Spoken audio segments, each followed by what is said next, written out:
Good evening sir. Good evening. काका किए कुछ किए धरे। पिछले क्लास में जो पढ़े थे, ठीक है, पिछले क्लास में ये पैरेलल वाला कहानी पढ़े थे, ये समझ में आ गया था क्वेश्चन? हाँ सर। ये क्लियर है? इससे पहले हम लोग पढ़े थे सीढ़ी नुमा, ये वाला, ये क्लियर है सर? हाँ सर। इसे हाँ सर। में कोई डाउट है तो बता दो। सर एक बार ये वाला बता दो आप। कौन सा बे? जो आप ये टिल्टेड शीट वाला ऊपर जिसकी टिल्टेड है। ये वाला हाँ सर। फिर से बताना है। सर हाँ, थोड़ा मतलब वो बस थोड़ा सा पार्ट बता दो आप, इंटीग्रेशन के पहले पहले लिमिट कैसे लेनी है। देखो क्वेश्चन क्या था, ये हमारे पास एक मेटेलिक प्लेट था, ये एक मेटेलिक प्लेट था ऐसा, ये ऐसा इंक्लाइन था, इसके ऊपर इंक्लिनेशन कितना था? थीटा। ये theta is very very small, है ना, थीटा बहुत बहुत ही छोटा था, स्मॉल है। अब इस प्लेट का एक लेंथ एल मान लेते हैं और ब्रेथ बी मान लेते हैं, और ये डिस्टेंस डी है ना। हमें निकालना था what is the capacitance across the plate. तो हमने क्या करा, इसमें एक छोटा सा स्ट्रिप ले लिया, कितना डिस्टेंस दूर? एक्स। यही था ना डायमेंशन, यही था ना, कौन सा डायमेंशन? ये ए और बी था। चलो ए और बी ही कर लेते अपन। ये वाला लेंथ को ए ले लेते हैं, जो था वही ले लेते हैं। ये पूरा लेंथ यहाँ से यहाँ तक ये था, और इसका चौड़ाई जो था बी था, है ना। अब एक छोटा सा एलिमेंट ले लेंगे यहाँ पे, यहाँ पर एक छोटा सा एलिमेंट लेंगे, ये एलिमेंट कितना दूर पे है? एक्स, और ये क्या है? D x. तो डी ए क्या हो जाएगा? D a is equal to b into d x, ठीक है। इसका विड्थ इंटू, ठीक है, थिकनेस, यही होगा ना D x, area. Yes sir. ठीक है, और अगर ये दूरी x है तो ये क्या हो जाएगा? y, ठीक है। और इस दूरी को हम लोग बड़ा सिंपल तरीके से निकाल सकते हैं। कैसे निकालेंगे? कि y is equal to x into tan theta, because theta बहुत छोटा, तो y को x टेन थीटा लिख सकते हैं, थीटा लिख सकते हैं, ठीक है। yes, और ये डिस्टेंस d है, तो ये जो दोनों प्लेट कैपेसिटर फॉर्म करेगा यहाँ पे, उसका dc हो जाएगा एप्सिलॉन नॉट एरिया, एरिया मतलब b dx। dx what is the separation? It is d plus y x ना, थीटा सही। अब बस क्योंकि ये सारे कैपेसिटर जो ऐसे बने, इधर जो बना, इधर जो बना, ये सारे कैपेसिटर कैसे जुड़े हुए हैं? पैरेलल में। तो पैरेलल कैपेसिटर क्या होता है? जुड़ जाता है। तो बस इसको इंटीग्रेट कर देना है, x is from 0 to a। Upon x को जोड़ रहे हैं तो x 0 से चालू होके कहाँ तक जाएगा? a तक। ए तक समझ में आ? बस इसको जोड़ देना, बाकी इंटीग्रेशन तो बताए थे भाई, ठीक है। इंटीग्रेशन यहाँ पे ये लेक्चर हम भेज भी दिए थे, देखो। हाँ सर। है ना, तो इसका इंटीग्रेशन वाला ये पार्ट था, इसको देख लेना, लेक्चर भेज दिए, उसमें रोक करके देख लो क्या क्या किए थे। समझ में आ? क्योंकि डी तो कांस्टेंट रहेगा और थीटा भी कांस्टेंट है। इसको हमने यहाँ पे डिफरेंशिएट किया और इसमें सब्स्टिट्यूट कर दिया, dx का वैल्यू हो जाएगा dy बाई थीटा, यहाँ रखा। ये जो dx का वैल्यू है हमारा, dy बाई थीटा यहाँ रखा, और एक d प्लस एक्स थीटा को हमने y मान रखा, ये यहाँ रखा, और बस ये इतना आ गया, इंटीग्रेट कर दिया, लिमिट ले लिया। सही है? बोलो आगे। और कहाँ गया सर ये वाला? और कहाँ दिक्कत है बोलो।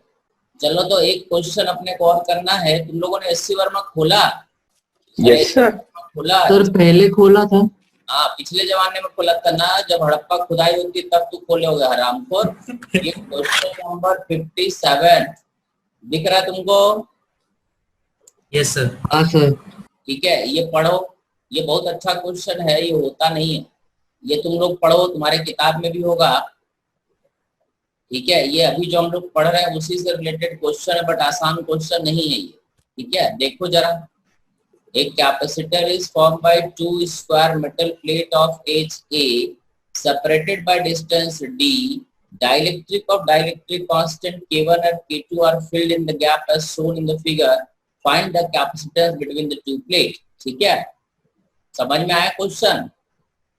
हाँ सर। ठीक है, तो हम बताएं क्या करते हैं। ये क्वेश्चन एससी वर्मा का क्वेश्चन है, ठीक है। डाटा सारा हम यही ले रहे हैं। कार्य सार्थक? Yes sir, yes sir. सार्थक क्या किससे चैटिंग कर रहे हो रे? मजा नहीं आया? वो वाली बैच में कितने बच्चे आते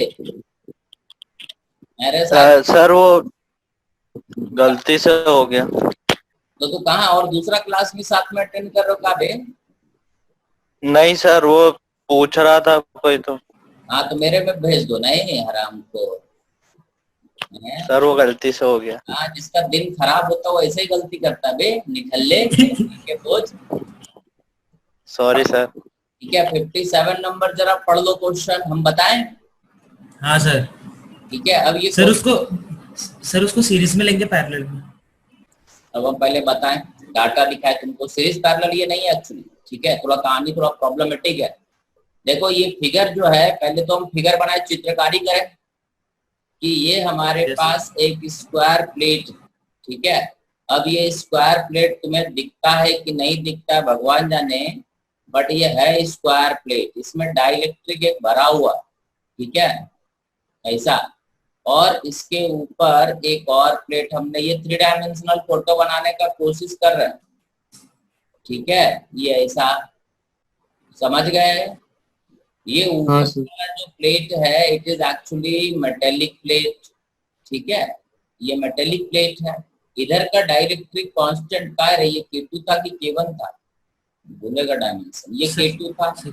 ठीक है हम देख लिए ये K2 था और इधर का डाइलेक्ट्रिक कांस्टेंट K1 था और ये डिस्टेंस D था। ये स्क्वायर प्लेट है, मतलब एरिया क्या हो जाएगा इस मेटल प्लेट का, A स्क्वायर। ठीक है ऐसे तिरछे इसमें डाइलेक्ट्रिक लगा हुआ था, है ना, ये 2 प्लेट था लोहे का। ये फिगर क्लियर है? हाँ यस सर। ठीक है ये क्वेश्चन तुम्हें करना था एक्चुअली, क्योंकि ये वाला थोड़ा सा टेढ़ा क्वेश्चन है। अब हम इसको थोड़ा और सिंपल फिगर बनाते हैं। इस फिगर तो 3 डायमेंशन का तुमको बना के बताया कि है क्या एक्चुअली। ठीक है अब जो हमारा फिगर एक्चुअली में दिखेगा, ये हमारा प्लेट होगा, इधर से एक डाइलेक्ट्रिक ऐसा भरा होगा, इधर से एक डाइलेक्ट्रिक भरा होगा, और ये क्वेश्चन अभी तुमको सॉल्व करके आंसर मैच करना, हम आंसर भी डिस्प्ले करेंगे।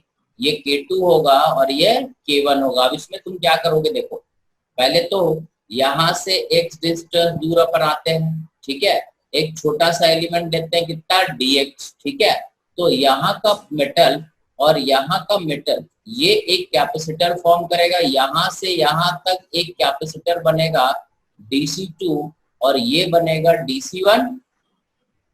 ठीक है अगर ये डिस्टेंस y है, ये x है, तो ये y हो जाएगा, what is y, y by x tan theta का पे हराम d बाई a। समझ में आया? क्योंकि ये d है, सिमिलर ट्रायंगल लगा दे और ये लेंथ a। समझ में आया? देखो ये बड़ा वाला ट्रायंगल और ये छोटा वाला जो ट्रायंगल है ये बिल्कुल सिमिलर है, मतलब हम इतने एरिया पे फोकस कर रहे हैं। इधर एक प्लेट लिए, इधर एक ऐसा प्लेट लिए और इस पे हम फोकस कर रहे हैं, इसका कैपेसिटेंस निकाल रहे हैं। समझ गया? तो इतने दूर का ये डिस्टेंस y है यहाँ से आता। ठीक है तो y को हम लिख देंगे d by a into x। d is the separation, सही है। अब DC2 हम लिख देते हैं, DC2 is K2 epsilon naught area. What is area of this strip? Is a square into dx। सुबह निठल्ला कहीं का नींद में है सर। a साइड है ना, आपने इधर लिखा तो है ये a साइड है, तो एरिया a स्क्वायर होगा। अच्छा ठीक है सर, उस पोर्शन का पूछा आपने, ठीक है। इतने का एरिया का बात कर रहे निठल्ले। हाँ सर समझ गया। ठीक है by what is separation y, ये हो गया DC। और इसी तरह से DC1 हो जाएगा K1 epsilon naught a dx। इसका जो DC1 होगा इसका भी एरिया उतना ही रहेगा by distance. What is the separation, ये सेपरेशन हो जाएगा d माइनस y, क्योंकि अगर ये डिस्टेंस है तो ये d माइनस y होगा। सही है? अब ये DC1 और देखो यहाँ से यहाँ तक एक कैपेसिटर बना इसमें, है ना, ये एक कैपेसिटर फॉर्म हुआ और इसके ऊपर एक कैपेसिटर फॉर्म हुआ। ये दोनों कैपेसिटर कैसे जुड़ा हुआ है, सीरीज में। देखो सीरीज में जुड़ा हुआ है। सो सीरीज में जुड़ा हुआ है तो हम लिखेंगे 1 by DC is 1 by DC1 plus 1 by DC2। समझ में आया? ये DC पैरेलल में सीरीज में है ना, ये DC1 और ये DC2 सीरीज में है, ये एक के बाद एक जुड़ा हुआ है। और ये सारे जो कॉम्बिनेशन है एक्चुअली कैसे जुड़े हुए हैं, पैरेलल में। तो अब हम क्या करेंगे, DC1 का वैल्यू और DC2 का वैल्यू यहाँ रखेंगे और इस एक्सप्रेशन को सीधा यहाँ से अपने को जोड़ना ही है। तो 1 by DC is equal to 1 by dc1. What is dc1? d minus y. ठीक है ना? अबे सही है ना? हाँ sir. dc1 is d minus y by क्या? K1 epsilon naught A dx. k1 epsilon naught a into dx. ठीक है? dx plus dc2 is k2, sorry, it is y Sir, y by. by k2 epsilon naught a epsilon into naught a dx. क्या क्या Hmm. इतना लिख लोगे और इसके बाद लिखोगे dc. dc is equal to, जो कॉमन है इसका पहले पहले लिख लेते हैं. ठीक है, बाकी काम तुम्हारे लिए छोड़ देंगे. ठीक है, ये जो है, ये जो कॉमन, इसको हटाओ. 1 by d c is equal to, यहाँ कॉमन लेते हैं तो ये हो जाएगा epsilon naught a epsilon naught a dot dx. ठीक है, k1 इंटू k2 बाई इधर आ जाएगा. ठीक है, ये हो जाएगा k2 into d minus y plus k1 into y. सही है? हाँ. अब हाँ. यहाँ से काले अक्षर से लिखना चालू कर रहा है. यहाँ से जब लिखेंगे तो ये हो जाएगा dc. dc is equal to epsilon naught a k1 k2 dx by, ठीक है, it is k2 into d minus y plus k1 into y. 1 into y. ठीक है, और y का वैल्यू अपने को x के टर्म्स में पता है. हाँ. सर है ये? d upon a into x. हाँ, dy into ये x. y का वैल्यू यहाँ रखना है, यहाँ रखना है, और ये सारे डीसी को जोड़ देना है. तो सारे डीसी को जोड़ना मतलब इसको जोड़ देना है. और x का लिमिट कहाँ से कहाँ तक? x का लिमिट होगा 0 से 0 से A तक. ठीक है, तो ये तुम्हें देगा c across p and q. और जब ये करोगे बराबर तो इसका आंसर जो आएगा वो तुमको चेक करना है. ये लिख लिए रे? नहीं सर, नहीं सर. ठीक है, ये प्रोसेस क्या क्या हुआ समझ में आया तुमको? ये घर पे बैठ के करना है, अभी नहीं करना है. ये अब होम असाइनमेंट है. इसके बाद बाकी चीज तुमको करके आंसर मैच करना है. और क्वेश्चन कहाँ का है तुमको देख लिए, एससी वर्मा का है हाँ. सर है ना? तो जब एससी वर्मा का क्वेश्चन है तो करा जा सकता है. आंसर भी तुम्हारे पास ही रहेगा. एससी वर्मा तुमको भेज भी दिए है. इसका प्रोसेस लिखो और ट्राई करो. अभी भी कोई गारंटी नहीं है कि तुमसे हो जाए. सही, तो इसलिए चेक करना जरूरी है. चलो लिखो फटाफट, फिर आज अपन आगे बढ़ते हैं. आज एक नया चीज शुरू करते हैं, that is called spherical capacitor. देखो रे, ये प्रोसेस समझ में आ गया क्या? किसी को दिक्कत है इसमें? नहीं सर. नहीं सर. कौन कौन नहीं आया? आज नया चीज पढ़ना है रे. लिख लिए सभी लोग, समझ गए? ठीक, हाँ सर. आगे बढ़ जाएं. हाँ. ठीक, तो आज हम लोग पढ़ेंगे नया, that is called spherical capacitor. अभी तक हम लोग जो पढ़े that is parallel plate capacitor. आज के कहानी में अपना spherical capacitor and cylindrical capacitor है. ठीक है, अब स्फेरिकल कैपेसिटर होता क्या है? ये अपन स्फेयर का डिस्ट्रीब्यूशन, चार्ज डिस्ट्रीब्यूशन सब पढ़े ही हैं. ठीक है, तो थोड़ा तुमको स्फेयर का चार्ज पढ़े थे ना, potential outside sphere, inside sphere, ये तो तुमको बताए हैं. तो ये थोड़ा सा आज अपने को इसमें डिस्कस करना है. ठीक है, देखो एक स्फेयर हमने लिया, दिस इज अ सेल. ठीक है, समझ गए? इसको चार्ज दे दिया कितना? Capital Q. ठीक है, ये सेंटर है ओ. अब अगर चार्ज कैपिटल क्यू देंगे तो इसका पोटेंशियल सरफेस का क्या हो जाएगा? सरफेस का पोटेंशियल हो जाएगा के क्यू बाई आर. हो जाएगा ना? हाँ सर. ठीक है, so potential of the surface is k q by r. तो इसको हम लोग लिख सकते हैं q by 4 pi epsilon naught r. ठीक है, सो क्यू बाई वी. ठीक है, ये v क्या है? इसका पोटेंशियल है सरफेस का, इसी को हम v मान रहे हैं. ठीक है, इज इक्वल टू कितना हो जाएगा? 4 pi epsilon naught r. And this is capacitance of this spherical shell. ठीक है, अब ये स्फेरिकल सेल का कैपेसिटेंस है. और ये स्फेरिकल सेल अगर स्पेस में रखा हुआ है तो ये कैपेसिटर किसके साथ फॉर्म कर रहा होगा? कैपेसिटेंस ऑफ स्फेरिकल सेल समझ में आ गया क्या हुआ? 4 पाई एप्सिलॉन नॉट आर हुआ बस. अगर ये मेटेलिक स्फेरिकल सेल है, मेटेलिक स्फेरिकल सेल होना जरूरी है. ठीक है, अगर ये मेटेलिक स्फेरिकल सेल है तो इसका पोटेंशियल तो हम लोग पढ़े हैं ना, V इज इक्वल टू के क्यू बाई आर। हाँ सर। ठीक है, so Q by V, Q is the charge given to this spherical cell and V is the potential of this spherical cell। तो ये हो गया Q by V is 4 pi epsilon naught R that is equal to C। ठीक है, ये इसका capacitance हो गया, इज इन माइक्रो फैराड या फैराड जो भी है। अब क्या होता है कि ये जो C हुआ, ये स्फेरिकल सेल किसके साथ कैपेसिटेंस फॉर्म करेगा? इन्फिनिटी के साथ, क्योंकि जो हम पोटेंशियल यहाँ लिए हैं, ये पोटेंशियल डिफरेंस किसके किसके बीच का है? क्योंकि हम लोग बाद में पढ़े थे कि C is equal to q by v, तो इसमें जो होता है C क्या होता है? Capacitance. Capacitance is defined as the charge needed to raise the potential by 1 volt. तो ये वोल्ट जो है किसके रिस्पेक्ट में है? ये potential difference of the conductor, ये स्फेरिकल सेल किसके रिस्पेक्ट में है? With respect to infinity. तो ये जो स्फेरिकल सेल है, ठीक है, अपने और इन्फिनिटी के बीच एक कैपेसिटर फॉर्म करता है। समझ गए? अरे हाँ रे कि नहीं? हाँ सर। हाँ सर समझ गए। एक स्फेरिकल सेल को अगर स्पेस में रख दोगे ना, तो वो इन्फिनिटी के साथ एक कैपेसिटर बनाएगा। ठीक है, तो ये तो हो गया capacitance of A spherical shell. अब इसमें दो केसेस है। पहला केस ये है, ठीक है, कि अगर हम ये एक स्फेरिकल सेल लिए और इसका आउटर सरफेस को हमने ग्राउंड कर दिया। ठीक है, ये हमने स्फेरिकल सेल लिया दो, ठीक है, और इसके बाहर वाले सरफेस को ग्राउंड कर।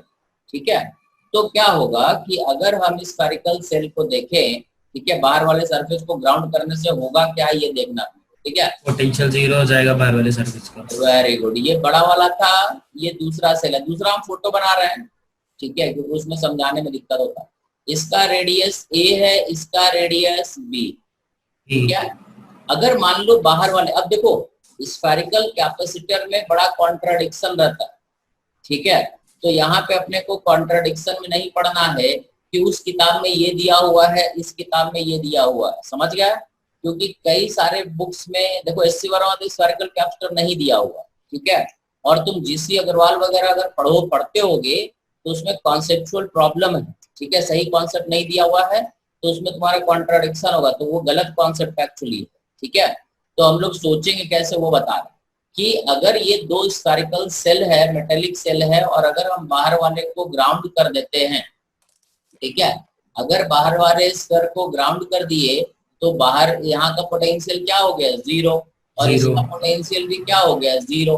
तो देखो जब यहाँ से यहाँ तक, ये मतलब कहाँ है? इन्फिनिटी तक। इन्फिनिटी का भी पोटेंशियल क्या है? 0। यही हम लोग मानते हैं। तो इसका मतलब हुआ कि जब इसका सरफेस का पोटेंशियल भी 0 है और इन्फिनिटी का पोटेंशियल भी 0 है, तो ये सरफेस से इन्फिनिटी के बीच कैपेसिटेंस इसके लिए डिफाइंड नहीं होगा। मतलब बाहर वाले स्पेस का कैपेसिटेंस डिफाइंड नहीं होगा। तभी डिफाइंड होता है जब हम पोटेंशियल डिफरेंस क्रिएट कर सके। ठीक है, अगर हम पोटेंशियल डिफरेंस क्रिएट नहीं कर पाते हैं तो फिर कैपेसिटेंस डिफाइंड नहीं होता है। ठीक है, तो ये जो सरफेस है, ये क्योंकि इसका पोटेंशियल भी 0 है और इन्फिनिटी का पोटेंशियल भी 0 है, तो यहाँ पे कैपेसिटेंस एग्जिस्ट नहीं करेगा। मतलब ये सरफेस से लेके इन्फिनिटी के बीच कोई कैपेसिटेंस एग्जिस्ट नहीं करेगा। ठीक है, अब अंदर वाले सरफेस को देखते हैं। अब मान लो कि अंदर वाले सरफेस को हमने चार्ज दे दिया। कितना चार्ज दिया? +Q अंदर वाले स्फीयर को। तो ये अंदर वाले स्फीयर पे चार्ज +Q ऐसे आ जाएगा ना। अब जैसे यहाँ पे आएगा, यहाँ पे क्या आ जाएगा? निगेटिव चार्ज -Q है ना, -Q आ जाएगा, अंदर में आएगा। और ये -Q कहाँ से आएगा? ग्राउंड से आएगा। ग्राउंड से आएगा ना, बराबर ना? हाँ सर। बाहर वाले सरफेस पे चार्ज क्या रहेगा? 0। यहाँ पे चार्ज क्या रहेगा? 0। ठीक है, अब हम क्या करते हैं, समझ गए तुम? अब इसको से कैपेसिटेंस निकाल सकते हो। हम दोनों तरीका तुमको बताते हैं कि कैसे निकालोगे। ठीक है, 2 तरीके से करके बताते हैं। पहला तरीका, सबसे सिंपल तरीका पहले बता देते हैं। ठीक है, तो पहला मेथड ये है कि अगर हम इस फर्स्ट स्फीयर का पोटेंशियल V माने, तो what is the potential of first sphere? It is KQ by A by V minus KQ by B, देखो तो सही लिखे हैं। हाँ एंड अच्छा। What is the potential of second sphere, है ना, ये फर्स्ट हो गया। फर्स्ट का पोटेंशियल V1 है और सेकंड क्योंकि ग्राउंडेड है तो पोटेंशियल क्या हो गया, 0, बराबर है। ठीक है, हाँ यस सर। ठीक है। अब देखो कि यहाँ से अगर हम देखें तो V1 minus V2 is equal to V, and V1 minus V2 is equal to V, मतलब this is equal to Q by, ठीक है, 4 पाई एप्सिलॉन नॉट, ठीक है, B minus A divided by A। भी एलसीएम ले लिए वे साथ में, के हाँ यहाँ सब्स्टिट्यूट कर दिए और एलसीएम भी ले लिए। समझ में आ रहा है क्या? हाँ सर। हाँ सर। ठीक है, एलसीएम भी हम साथ में ले लिए, तो यहाँ से हो जाएगा Q बाई V, ठीक है, Q is the charge given to this spherical shell, ठीक है, and which creates a potential difference V is given by 4 pi epsilon naught AB bye B minus A, and this is actually capacitance of these two spherical cell, ठीक है। और ये capacitance कहाँ का है, ये यहाँ का है, सिर्फ इन दोनों के बीच जो स्पेस है ना इसका है, क्योंकि सरफेस से लेके इंफिनिटी तक कैपेसिटेंस फॉर्म नहीं करता है। नहीं समझ होता। में आया? अगर दो स्फेरिकल सेल को तुम ऐसे रखते हो, कॉन्सेंट्रिक है अगर दोनों, तो इसका कैपेसिटेंस जो होगा 4 pi epsilon naught AB by B minus A। This was method 1। समझ में आया? ये आसान तरीका है, हाँ सर। लिख लो, लिख लिए, क्लियर है? जहां डाउट हो पूछ लेना, क्योंकि स्फेरिकल कैपेसिटर कहीं भी सही से दिया हुआ नहीं है, प्रॉब्लम है एक्चुअली। समझ में आ गया? अब इसको पहले दूसरे तरीके से हम करेंगे। बोलो रे, हो गया रे? हाँ सर। हाँ सर। हाँ सर। हाँ सर हो गया। चलो आगे बढ़ते, देखो दूसरे तरीके से, देखो क्या, ये तो पहला तरीका था, दूसरा तरीका देखो, ठीक है। ये वही स्फेरिकल सेल है, देखो ये दूसरा स्फेरिकल सेल, ठीक है। बाहर वाले को ग्राउंड कर रखे थे, इसी को देख रहे हैं दूसरा मेथड। एक का रेडियस A था, इसका रेडियस B था, ठीक है। अब क्या करते हैं, अगर मान लो हमने इसको चार्ज दिया, मान लेते हैं इसको हमने चार्ज दे दिया कैपिटल Q, ठीक है। तो कैपिटल Q अगर चार्ज देंगे तो इन दोनों प्लेट के बीच एक इलेक्ट्रिक फील्ड क्रिएट होगा। ऐसा इलेक्ट्रिक फील्ड रेडियली क्रिएट हो जाएगा ना, अरे हाँ ना। और अगर हम यहाँ से R डिस्टेंस दूर अगर यहाँ पर इलेक्ट्रिक फील्ड बोले तो इलेक्ट्रिक फील्ड हो जाएगा KQ by small r square. ये दोनों स्फीयर के बीच में पॉइंट है, क्योंकि ये छोटे वाले, समझ में आया लॉजिक, क्योंकि ये छोटे वाले स्फीयर के कारण जो इलेक्ट्रिक फील्ड है, ये छोटे वाले स्फीयर के कारण जो इलेक्ट्रिक फील्ड है यहाँ पे, ठीक है, वो किसी और पे डिपेंड नहीं करेगा। और ये जो बाहर वाला सेल है उसके कारण इलेक्ट्रिक फील्ड क्या होगा यहाँ पे, 0। बाहर वाले सेल के कारण यहाँ पे इलेक्ट्रिक फील्ड क्या होगा, 0 ना। जो भी इलेक्ट्रिक हाँ। फील्ड होगा इस छोटे वाले के कारण यहाँ होगा, और इलेक्ट्रिक फील्ड का डायरेक्शन रेडियल रहेगा, ऐसे बाहर की तरफ रहेगा। और अगर हम जरा सा चलते हैं कितना, ds, तो ds हमारा क्या हो गया, dr, इधर दोनों वेक्टर एक ही डायरेक्शन में है। तो हमने पढ़ा था dv is minus e dot ds, ऐसा पढ़ा था, हाँ इक्वल टू, तो dv यहाँ लिख देते हैं माइनस e डॉट ds। तो e डॉट ds करेंगे तो ये हो जाएगा kq by r square into dr, ठीक है। क्योंकि e और ds के बीच एंगल क्या है, 0, और cos 0 क्या होता है, 1। 1। अब इसको इंटीग्रेट कर देते हैं, समझ गए, a से b। जब हम a पे हैं तो पोटेंशियल कितना है नहीं पता, मान लेते हैं V1, अरे हाँ ना, और इसका पोटेंशियल हाँ। क्या है, V2। हाँ तो सर। b पे गए तो दिस इज V2, समझ गए। तो ये हो जाएगा V2 minus V1 is minus KQ by, है ना, ये क्या हो जाएगा, 1 by R, minus 1 by R, ठीक है। 1 बाई आर स्क्वायर dr का integration, dr by R square is minus 1 by R ना, -1/r। हाँ सर। हाँ सर। और इसका लिमिट a से b तक। तो ये हो जाएगा KQ 1 by b minus 1 by a, ठीक है। अरे सही, हाँ ठीक है, dv is equal to minus E dot ds बराबर है, ठीक है। हाँ सर। अब हम इसको हमें पता है यहाँ तक तो तो ये लिख लिया अपन। उल्टा है। अच्छा ठीक है ठीक है ठीक है। अब इसको उल्टा कर देते हैं, तो इसको लिख देते हैं v1 माइनस v2 इस -1 से मल्टीप्लाई कर देते हैं q into 1 by a minus 1 by b। अब ठीक है, इधर भी उल्टा कर दिए, इधर भी उल्टा कर दिए। v1 माइनस v2 क्या हो गया v, और k का वैल्यू हो गया q by 4 pi epsilon naught ab by b minus a। समझ में आ गया?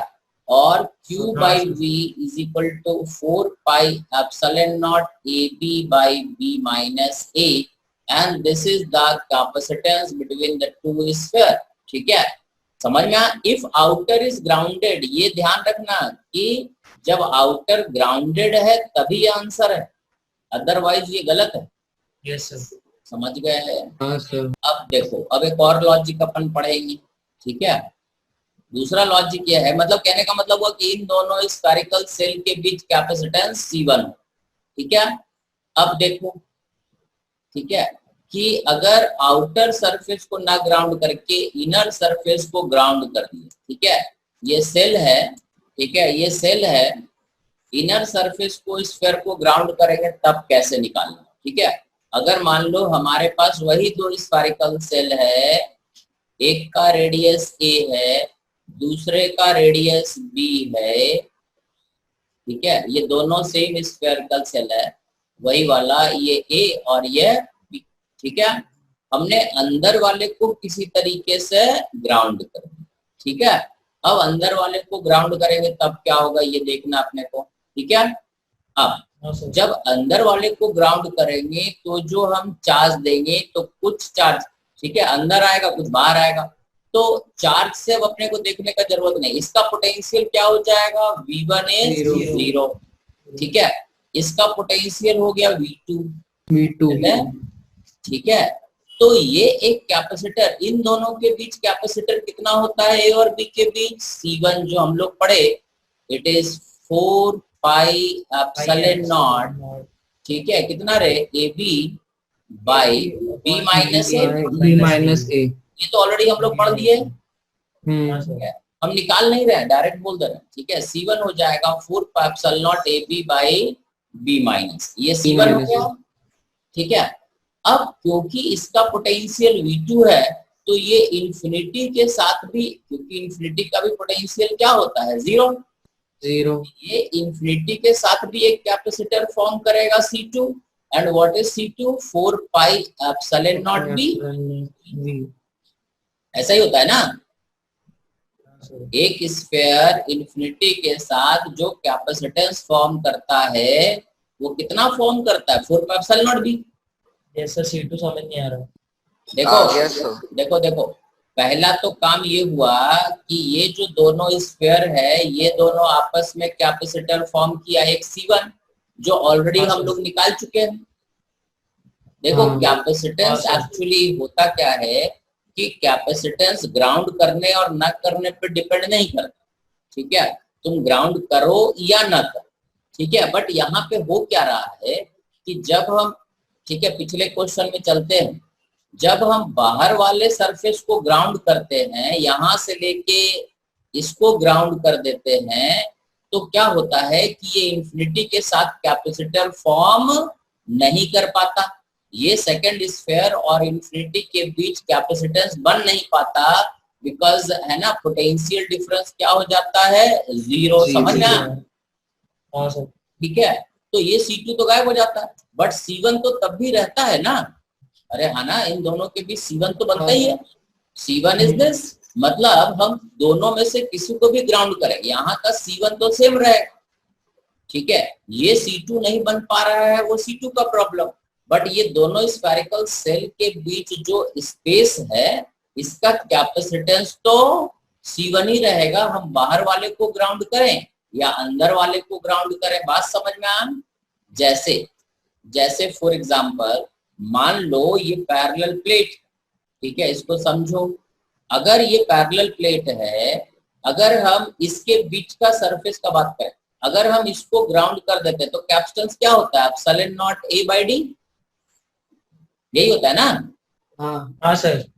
और अगर हाँ, हम सर। इस प्लेट में ऐसा करें कि इसको ग्राउंड कर दें, तो ये दोनों तो आइडेंटिकल है, अभी भी कैपेसिटेंस क्या रहेगा, epsilon naught Epsilon A naught by A by D. A by D। क्योंकि एक्चुअल में हम लोग कैपेसिटेंस यहाँ का निकाल रहे हैं, इन दोनों प्लेट के बीच जो खाली जगह है उसका निकाल, ठीक है। बट यही चीज अगर हम इसको भी ग्राउंड कर देंगे तो फिर इस स्पेस का पोटेंशियल डिफरेंस क्या हो जाएगा, जीरो। फिर कैपेसिटेंस क्या होगा, नॉट डिफाइंड। Not defined। ये अपन पढ़े थे, याद आया। हाँ सर। तो देखो इस स्फेरिकल सेल में, ठीक है, जब अंदर वाला ग्राउंडेड है, देखो जब बाहर वाला ग्राउंडेड है, जब बाहर वाला सरफेस ग्राउंडेड है, तो बाहर वाला कैपेसिटर नॉट डिफाइंड हो गया। मतलब C2 हियर इज, यहाँ पर C1 तो डिफाइंड हुआ, but C2 is Not not defined। Defined. समझना, C2 Defined, डिफाइंड नहीं हाँ हो सर। पाएगा, ठीक है, क्योंकि यहाँ का भी पोटेंशियल जीरो और इन्फिनिटी का भी पोटेंशियल जीरो, बट C1 तो डिफाइंड है ही। हाँ ठीक है? सर। हाँ अब क्या होता है कि अगर हम अंदर वाले को ग्राउंड करते तो ये बताओ कि अब इसका पोटेंशियल V2 है और इन्फिनिटी का पोटेंशियल जीरो है, तो पोटेंशियल डिफरेंस तो क्रिएट हो रहा है, हाँ ठीक है। तो ये कैपेसिटेंस अब डिफाइंड हो जाएगा, डिफाइंड हो गया ना, ये यहाँ से हाँ, लेके हो गया। इन्फिनिटी तक एक कैपेसिटर फॉर्म कर दिया ना C2। और C1 भी डिफाइंड है क्योंकि इसका पोटेंशियल जीरो है बट इसका पोटेंशियल V2 है, सही। तो इस केस में C1 भी एग्जिस्ट करेगा और C2 भी C2 करेगा। एग्जिस्ट करेगा। समझ में आया? हाँ सर। हाँ हाँ सर। सर। ठीक है। अब ये लॉजिक जो है ना बड़ा गड़बड़ है एक्चुअली, बुक्स तुम इधर उधर का पढ़ लोगे तो उसमें ये समझाया नहीं है, यही आंसर बता दिया है, ठीक है। अंदर वाला ग्राउंड है तो भी यही बताया और बाहर वाला ग्राउंड है तब भी यही बताया, बट वो कॉन्सेप्चुअल गलत है एक्चुअली। अब जब बाहर अंदर वाला ग्राउंड है, जब बाहर वाला ग्राउंड है तो ये आंसर है पहला, लेकिन जब अंदर वाला स्फीयर ग्राउंडेड है तो आंसर क्या होगा वो देखो। अब देखो कि ये जो C1 है, ठीक है, पहला कैपेसिटर हमारा C1 ये वाला, और दूसरा कैपेसिटर हमारा C2 है ना, ये C2 हुआ। यहां पर भी पोटेंशियल जीरो है और यहां पर भी पोटेंशियल क्या है, जीरो। जीरो। तो इसका मतलब ये ग्राउंडेड है और ये भी ग्राउंड है, इन्फिनिटी का मतलब पोटेंशियल जीरो, मतलब सेम ही पॉइंट हुआ, मतलब ये हाँ। दोनों पॉइंट एक साथ जुड़ा हुआ है ना। दिख नहीं रहा है बट यहाँ का भी पोटेंशियल जीरो और इन्फिनिटी का भी पोटेंशियल जीरो, मतलब हम बोलेंगे कि ये और इन्फिनिटी एक ही पॉइंट है। तो जब ये हाँ। दोनों एक ही पॉइंट है मतलब हमारा C1 और C2 कुछ इस तरह से जुड़ा हुआ है। देखो ये यहाँ पे ग्राउंडेड है ना, यहाँ ग्राउंड करे या यहाँ ग्राउंड करे, इन दोनों पॉइंट को हम इधर ले आए, ये C1 हो गया, ये C2 हो गया और ये पॉइंट P हो गया। P मतलब ये वाला पॉइंट। देखते जाओ, कोई जबरदस्ती नहीं है, अरे समझ में नहीं आया तो बता दियो, वहीं पे रुक जाएंगे, ठीक है। कोई जल्दीबाजी नहीं है कि धड़ाधड़ समझना, जहां पे नहीं समझ में आओ बता देना। अब क्या हुआ कि जब C1 और C2 कैसे पैरेलल में जुड़ा ये समझ में आया क्या? हाँ सर। ठीक है, इसका मतलब कि इस प्लेट और इस प्लेट के बीच जो कैपेसिटेंस होगा वो होगा C1 प्लस C2।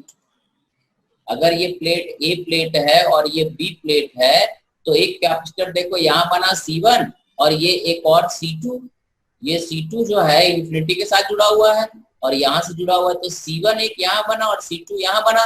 और C1 C2 कैसे जुड़ा हुआ है, पैरेलल, ठीक है। क्योंकि C1 और देखो ना दोनों के क्रॉस पोटेंशियल डिफरेंस, यहाँ का पोटेंशियल, यहाँ का जो भी पोटेंशियल है यहाँ का पोटेंशियल जीरो, तो C1 के क्रॉस भी पोटेंशियल, मान लो यहाँ का पोटेंशियल V2 है तो C1 के क्रॉस पोटेंशियल डिफरेंस कितना हो जाएगा, V2, और C2 के क्रॉस भी पोटेंशियल डिफरेंस कितना हो जाएगा, V2। तो दोनों के क्रॉस पोटेंशियल डिफरेंस सेम ही है और ये कॉमन प्लेट है इन दोनों का, और ये दोनों ग्राउंड वाला भी जुड़ा हुआ है एक तरह से देखो तो, है ना। तो C1 C2 जुड़ गया, इसका मतलब कैपेसिटेंस है C1 प्लस C2। समझ में आया नहीं? हाँ। ये तकलीफ है एक्चुअली, ठीक है, कि बाहर वाले सरफेस को ग्राउंड किए, ठीक है। तो अब हम कंक्लूजन बता दें, कभी अगर एक स्फीयर, तीन चीज अभी हम लोग पढ़े, कभी अगर एक स्फीयर है जिसका रेडियस r है, ठीक है, तो इसका कैपेसिटेंस क्या होगा, 4 पाई एप्सिलॉन नॉट r। ठीक है। अगर मान लो कभी दो कॉन्सेंट्रिक स्फीयर है, ठीक है, एक का रेडियस स्मॉलर और एक का रेडियस कैपिटल, और अगर मान लो बाहर में ग्राउंडेड है तो इसका capacitance 4 pi epsilon naught R capital R by capital R minus small R, ठीक है।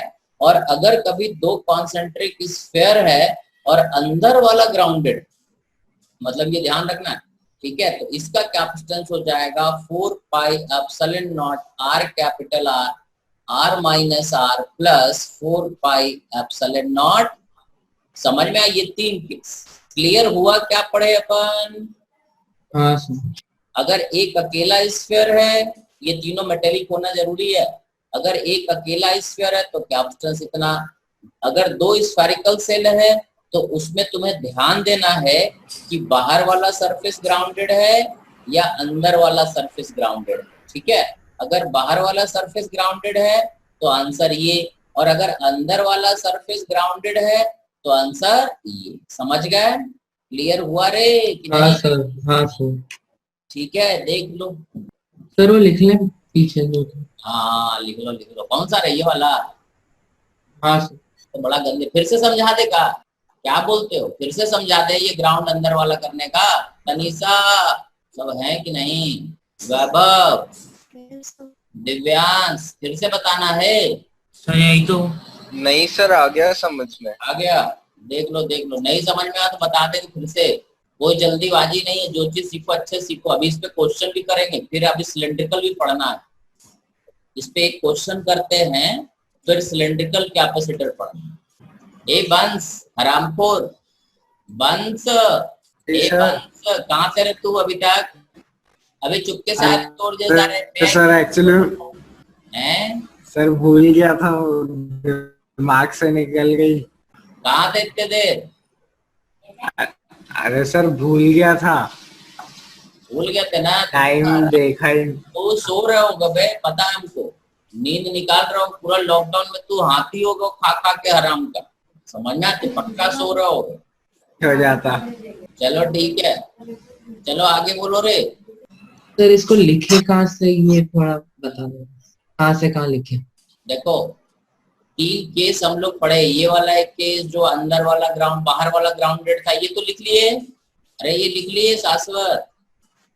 सर मेथड 1 लिख लिए, सेकंड नहीं लिखी।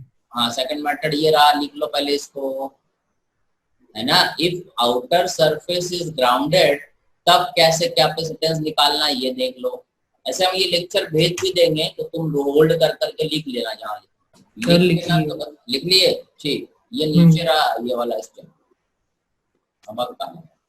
ये रहा स्टेप नीचे, यहाँ तक आया ना, वीता है, और उससे ये आंसर आ गया ना। हाँ ठीक है। इसके बाद हम लोग पढ़े कि अगर अंदर वाला स्फेरिकल सेल ग्राउंडेड रहेगा तब कैसे सोचना। इसमें थोड़ा खिचड़ी पक गया है, बोलो तो हम फिर से बताएं। चलो हम 2 मिनट फिर से बता देते हैं। ठीक है, देखो सर बता दीजिए। अगर अंदर वाला सरफेस को ग्राउंड करते तो कैसे क्या करना, और तुम लोग साथ साथ लिखते भी चलना, ठीक है। तो ये हमारा स्फेरिकल सेल था, ठीक है, ये हमारा स्फेरिकल सेल है जिसका रेडियस ए। एक दूसरा स्फेरिकल सेल है जिसका रेडियस बी, ठीक है, इसका रेडियस बी कॉन्सेंट्रिक है, ठीक है। अंदर वाले को हमने ग्राउंड कर दिया, मतलब अंदर वाले का पोटेंशियल क्या रहेगा? जीरो। ठीक है, समझ गए? इसका पोटेंशियल 0 रहेगा। अब क्लियर है ये? हाँ सर। ठीक है। तो अब कैपेसिटेंस कैसे निकालेंगे? तो इसका पोटेंशियल मान लेते हैं V है, तो ये दोनों स्फेरिकल सेल यहाँ से यहाँ तक एक कैपेसिटर फॉर्म करेगा, और ये कैपेसिटर हो जाएगा C1 A। C1 इज 4, कितना C1 अपन निकाले थे ना, C1 हो जाएगा 4 pi epsilon naught AB by B minus, ये C1 हो गया।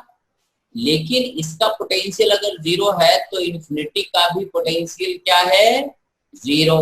तो एक और क्या, देखो एक तो C1 इन दोनों के बीच बनेगा, और यहाँ पर भी एक कैपेसिटर फॉर्म करेगा इन्फिनिटी के साथ C2, और C2 का वैल्यू जो होता है, क्योंकि ये वाला सरफेस से लेके इन्फिनिटी तक का कैपेसिटेंस है, क्योंकि इन्फिनिटी का पोटेंशियल भी 0 होता है, तो C2 हो जाएगा 4 पाई एप्सिलॉन नॉट B, ठीक है। अब क्योंकि इसका पोटेंशियल भी जीरो है और इन्फिनिटी का पोटेंशियल भी जीरो है, तो हम ऐसा सोच सकते हैं कि ये हमारा C1 है, ये हमारा पॉइंट P है और ये हमारा C2 है, और यहाँ का भी पोटेंशियल ग्राउंडेड है और यहाँ पर भी ऐसे ग्राउंडेड है, क्योंकि यहाँ का भी पोटेंशियल जीरो है और यहाँ का भी पोटेंशियल जीरो है। दोनों ग्राउंडेड है, मतलब दोनों धरती से जुड़ा हुआ है, और धरती से जुड़ा हुआ है इसका मतलब कि धरती कंडक्टर, तो मतलब ये हुआ कि दोनों कंडक्टर से जुड़ा हुआ है।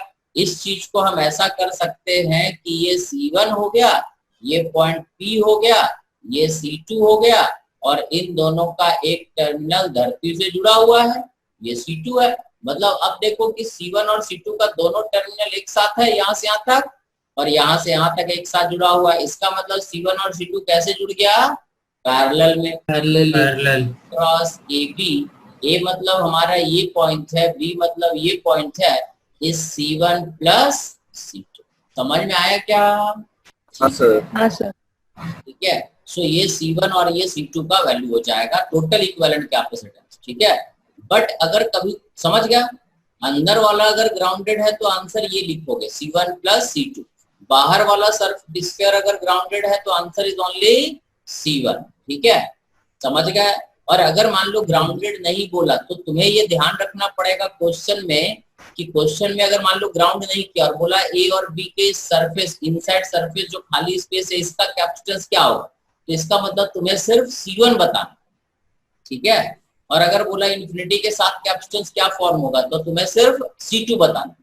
ठीक है, हाँ सर। ठीक है। अब एक क्वेश्चन करो, क्वेश्चन ये है, ठीक है, देखो क्वेश्चन एक दे रहे हैं कि एक हमने एक स्फेरिकल सेल लिया, टाइम है ना अभी, हाँ है 10 मिनट है, हो जाएगा। ये एक स्फेरिकल सेल लिया, इसका रेडियस A है और इसका रेडियस B है। ये दो कॉन्सेंट्रिक स्फेरिकल सेल लिए, ठीक है, इसका रेडियस A, इसका रेडियस B। ये मेटल का है, दोनों काले अक्षरों में जो दिख रहा है वो मेटेलिक। अब हम एक ब्लू रंग का सेल ले रहे हैं, ठीक है, ये गलत ले लिए, ब्लू रंग का एक सेल ले रहे हैं, डाइलेक्ट्रिक इसके चारों तरफ ऐसे लगा दिए। ठीक है, इसके चारों तरफ हमने एक ऐसा डाइलेक्ट्रिक मटेरियल लगा दिया इसके चारों तरफ, समझ गए, वो भी स्फीयर के शेप में ही है। और डाइलेक्ट्रिक का डाइलेक्ट्रिक कांस्टेंट कितना है, दैट इज K। ठीक है, इस डाइलेक्ट्रिक का रेडियस जो है ये बता दे, ये डाइलेक्ट्रिक कांस्टेंट का, डाइलेक्ट्रिक मटेरियल का डाइलेक्ट्रिक कांस्टेंट K है। ठीक है, और इसका रेडियस, आउटर रेडियस मान लेते हैं C है। तुम्हें बताना है कि प्लेट A और इसको ग्राउंड कर देते हैं, ये प्लेट B, मतलब बाहर वाले सरफेस से अपने को ज्यादा मतलब है नहीं। ठीक है, तुम्हें बताना है what is capacitance across A and B। Question clear है? अगर मान लो ये क्वेश्चन तुम्हें हम ऐसा बोले होते कि ये डाइलेक्ट्रिक है, अरे क्वेश्चन समझ में आया रे? हाँ।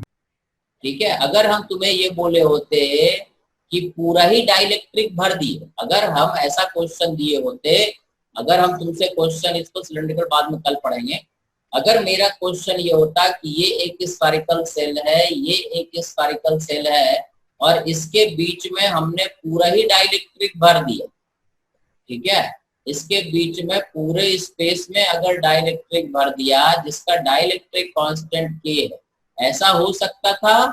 तो उस सिचुएशन में, और अगर मान लो बाहर वाले सरफेस को ग्राउंड कर दिए, ठीक है, ये रेडियस A है, ये रेडियस B है, इसका डाइलेक्ट्रिक कांस्टेंट K है, तो C क्या होता? It is 4 pi K times epsilon naught AB bye B minus A। This is the answer across A and B, है ना, क्योंकि पूरा ही डाइलेक्ट्रिक भरा हुआ है A एंड B के बीच, है ना, और इन्फिनिटी के साथ तो कोई कैपेसिटर फॉर्म करेगा ही नहीं। क्लियर है? बस एप्सिलॉन के जगह पे यहाँ K times epsilon, K is the dielectric constant. Clear है ये? बट हमने यहाँ पे जो करा, ये लिख लो रे, ये सब ध्यान रखना है तुमको, क्या क्या बके जा रहे हैं, ठीक है, क्योंकि spherical capacitor is the problem. समझ गए लॉजिक? सर ये स्फेरिकल कैपेसिटर से क्वेश्चंस ज्यादा आते हैं कि कम आते हैं इसमें? नहीं, मतलब प्रॉब्लम रहती है? सुनो, दो चीज होता है, एक होता है आईटी मेंस और एक एडवांस, है ना। आईटी मेंस और नीट का सिलेबस बिल्कुल सेम है, मतलब उसमें स्फेरिकल कैपेसिटर भी है, सिलेंड्रिकल कैपेसिटर भी है, सब है। बट अगर आईटी एडवांस का अगर बोलोगे तो आईटी एडवांस में स्फेरिकल और सिलेंड्रिकल कैपेसिटर नहीं है, it is only parallel plate capacitor. समझ गए बात? हाँ लेकिन आईटी एडवांस में पहुंचने के लिए आईटी मेंस तो करना ना पड़ेगा, तो वहां क्वेश्चन पूछ हाँ लेते। सर। समझ गए? तो आईटी मेंस और नीट में ये पूरा स्फेरिकल और सिलेंड्रिकल सब है, बट आईटी एडवांस में ये नहीं है। आईटी एडवांस में पैरेलल प्लेट कैपेसिटर पे ही रिसर्च करना, ठीक है। तो इससे ज्यादा क्वेश्चन तो नहीं आता, बट स्कूल में तो पूछ ही सकते हैं ना, स्कूल का एग्जाम भी तो देना है, ठीक है। स्कूल में है, मेंस में है, नीट में, ठीक है। बट आईटी एडवांस में ये हमको स्कूल में नहीं करवाया ये। अब स्कूल वाले तो कुछ भी नहीं कराते, पैरेलल वाला सब करा दिए। वही तो। पैरेलल वाले कराए क्या? हाँ सर, पैरेलल करवा दिए। लॉजिक तुमको बताया उतना कराए क्या? नहीं, उतना नहीं करवाए सर, अभी वो तो करवाए थोड़ी उतना। अभी 50% लॉजिक बचा हुआ पैरेलल का, समझ गए। कैपेसिटर अभी कम से कम 15 दिन और चलेगा, समझ गए। अभी तो कैपेसिटर से निकाले जा रहे हैं, अभी तो सर्किट में पहुंचे भी नहीं है। चलो ये समझ गए तुम लोग। अब ये जो डाइलेक्ट्रिक है, ये जो डाइलेक्ट्रिक स्लैब है ना, स्फेरिकल है। तुम्हें बताना है what is the capacitance across A and B. अब हम बताएं या तुम करोगे? बोलो सर 2 मिनट। है लॉजिक बड़ा आसान। सर एसी और सीबी कर लेंगे क्या पहले? सॉरी, एसी और सीबी, हाँ और सही CB। सही सही, वेरी गुड, ठीक है, सही बोली। तो क्या करेंगे देखो, है ना, इसको ऐसे सोचना है। हम बता दें क्योंकि कुछ लोगों का क्लास रहता है 5 वर्ष के बाद। ये हमने इस एसी ले लेंगे शायद, है ना, एक ऐसा पतला सा, एक ऐसा इमेजिनरी बाउंड्री ले लिया है ना, तो ये एक कैपेसिटेंस फॉर्म करेगा C1 और ये C2। अब हम C1 लिख लेते हैं। C1 क्या हो जाएगा? 4 पाई एप्सिलॉन नॉट K, है ना, K epsilon naught into AC by C minus A। समझ गया? हाँ एंड C2 जो होगा, C2 यहां से यहां तक, ठीक है, C2 हो जाएगा 4 पाई एप्सिलॉन नॉट, ठीक है, B into C by B minus C, बराबर है। हाँ मतलब 2 पार्ट में डिवाइड कर दिए, एक स्पेस यहां से यहां तक और एक स्पेस यहां से यहां तक। एक पहला स्पेस यहां से यहां तक और एक दूसरा स्पेस यहां से यहां तक। अब ये C1 और C2 देखो कैसे जुड़ा हुआ, ये C1 है, ये C2 है, एक के बाद एक ही ना जुड़ा हुआ है, सीरीज में है। सो CAB is C1 C2 by C1 plus C2, series में है तो ये निकाल दोगे। समझ गए? ये पहला तरीका क्लियर है या दिक्कत है? हाँ सर, आ गया। हाँ या सर। दूसरे तरीके से बताएं, इलेक्ट्रिक फील्ड से भी हो जाता है। इलेक्ट्रिक फील्ड से बताएं। नहीं सर, ये वाला इजी है सर, ये वाला इजी है। अच्छा, इजी तो है, लेकिन तो इजी काम तो है, ठेला लगा के सब्जी बेचो, का इंजीनियरिंग मेडिकल का तैयारी करोगे? सर वो ज्यादा मेहनत का है। अच्छा, नहीं ठेला लगाने का मेहनत लगा लेना, ठेला जाके अभी से पैसा सर आता उसको है। खींचता रहना पड़ता है ना, उसको खींचते रहना पड़ेगा। हाँ तो खींचना तो पड़ेगा, ठीक है। तो आसान काम, ये आसान तो है बट इसमें लॉजिक नहीं सीखे। इलेक्ट्रिक फील्ड वाला बताते, सुनो इलेक्ट्रिक फील्ड से कैसे करेंगे, इससे जो आंसर आएगा थोड़ा देख लेना। अब हम इलेक्ट्रिक फील्ड वाला मेथड बताते हैं। तो इलेक्ट्रिक फील्ड वाले मेथड में क्या करोगे कि यहाँ का पोटेंशियल V1, यहाँ का potential V2 and V2 is actually 0, upon potential difference निकालेंगे, ठीक है। ये तो आंसर आई गया, ये तो इजी है, नो प्रॉब्लम। बट ये तुम सीख गए, ये बढ़िया। बट इलेक्ट्रिक फील्ड से ही एक्चुअली पैरेलल है ना, अपने को सीखना है, वो भी सीखना जरूरी है, ठीक है। तो हम वो भी बता देते, ठीक है। अरे सही ना रे? हाँ सर। ठीक है, तो देखो दूसरा तरीका, क्योंकि आसान तरीका नहीं ढूंढो जिंदगी में, ठीक है। सक्सेस का कोई आसान तरीका नहीं होता है, ये ध्यान रखना। There is no shortcut for success, ठीक है। हर चीज का लॉन्ग कट ही सबसे बेस्ट होता है। यहाँ पे चार्ज क्यू दिए, शॉर्टकट तो तुम जान ही गए। अब लॉन्ग कट देखो, चार्ज दिए कैपिटल क्यू, तो यहाँ चार्ज आ गया माइनस क्यू। इस डाइलेक्ट्रिक में आर डिस्टेंस दूर। अब हमारे पास दो तरह का स्पेस है, एक डाइलेक्ट्रिक के अंदर और एक डाइलेक्ट्रिक के बाहर। तो इलेक्ट्रिक फील्ड पहले हम डाइलेक्ट्रिक वाला लिखते हैं, तो इलेक्ट्रिक फील्ड हो जाएगा K 1/4 pi K epsilon not Q by R square ऐसा, और ds हमारा हो जाएगा, ठीक है, इज dr ऐसा। सो dv is minus E, sorry it is minus E dot dr, सही है, ठीक है। सो dv लिख लेंगे, E का मतलब हो जाएगा Q by 4 pi K epsilon not dr by R square, और यहाँ से ऐसे चलेंगे, यहाँ का पोटेंशियल नहीं पता, व्हेन R, समझ गए ना रे, when R is A the potential is V1, when R is C the potential is let it be V, यहाँ का पोटेंशियल मान लेते हैं V है। अबे यहाँ का पोटेंशियल मान लिए कि यहाँ का पोटेंशियल कितना है V, तो पहले हम V1 से V गया, तो ये हमारा आ जाएगा V minus V1 is mine plus Q by 4 pi K epsilon naught, ठीक है, ये हो जाएगा -1/a, पता नहीं क्या करे, -1/r ना, तो 1/c माइनस 1/a, सही है।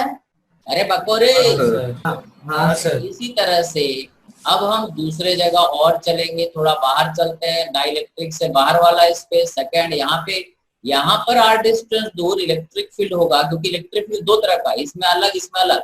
बाहर का जो इलेक्ट्रिक फील्ड होगा वो हम लोग लिखेंगे, ठीक है, dv यहाँ लिख देंगे, E is equal to k q by, है ना, k मतलब 1/4 pi epsilon naught R square, ठीक है, और ds हो जाएगा dr, और dv हम लिख देंगे माइनस ई डॉट dr, तो ये हो जाएगा -1/4 pi epsilon not q by R square dr, सही है।